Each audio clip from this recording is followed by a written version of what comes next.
It's time to make your great escape, and heaven knows you need a break. Forget your duties, forget your cares.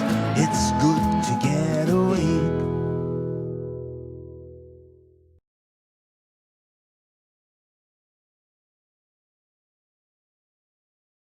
Hello and welcome to this week's edition of Augusta Outdoors. Most people know that Waynesboro, Georgia is the bird dog capital of the world, and we are just outside of town today at Di-Lane Plantation.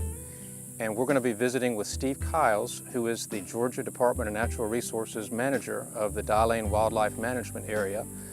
And he's going to show us a little bit of bird dog and quail hunting history today, in particular a bird dog cemetery that I think you will enjoy.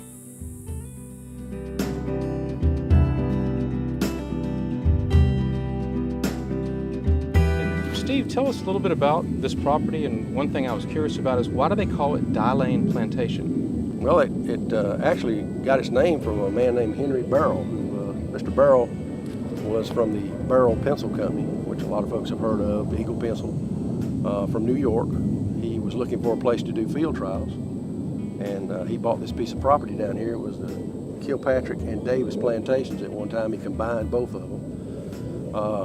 As of right now, it's 8,100 acres, but at one time it was over 13,000. It got pared down, and a lot of folks want to know how he got the name Di-Lane. Well, the name Di-Lane, he had two daughters. The daughters' names were Diane and Elaine, and so he took the first part of Diane's name and the first part of Elaine's and put it as Di-Lane, or last part of Elaine's and put it as Di-Lane. And he was a big hunter, loved bird dogs. Yes, he loved bird dogs. He was really big in the Field Trial Association, Georgia Field Trial Association. He was also in the big National Field Trial Associations. He was all into that too. He's got several bird dogs in the Hall of Fame, Bird Dog Hall of Fame. Okay. And he loved his dogs so much that he actually put his dogs in the graveyard right here. This is an interesting cemetery back here, and each one has a different name.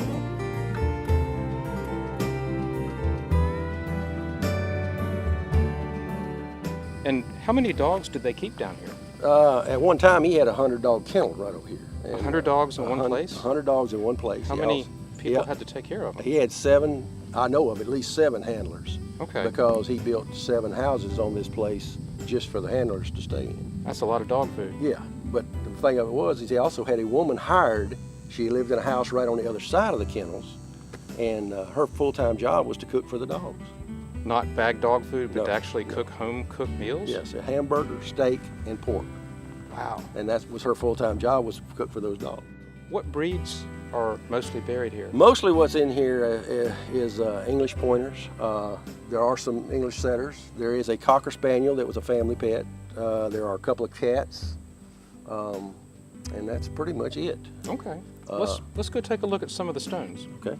Okay. Steve, there's a lot of interesting epitaphs on some of these tombstones. This one, Pepino Tapscott, goes back to 1938. Is that one of the older ones? That's one of the older ones. I think there's one in here that's a little bit older than that, like in the earlier 30s. But that's one of the and older ones. There's Flappy, Sundot, Riot, Patsy, and Mr. Chips. That one was a champion. Field trial champion. Yeah, they called him Chippy. Okay.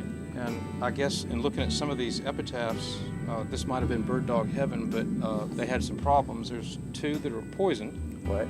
And it looks like Petey's Repeat was stung to death by wasps. Right. Wow. Well, Steve, thank you so much for the tour. Oh, you're quite welcome. Always a very fascinating place to visit, and hopefully we'll get to come back sometime. Yeah, anytime. Tell your friends if they want to come. Tell them to come on down here. I will do it. I hope you enjoyed today's show, and if you liked what you saw, be sure to check us out on YouTube and subscribe if you'd like to be advised when new videos come out, and also please check us out on AugustaChronicle.com.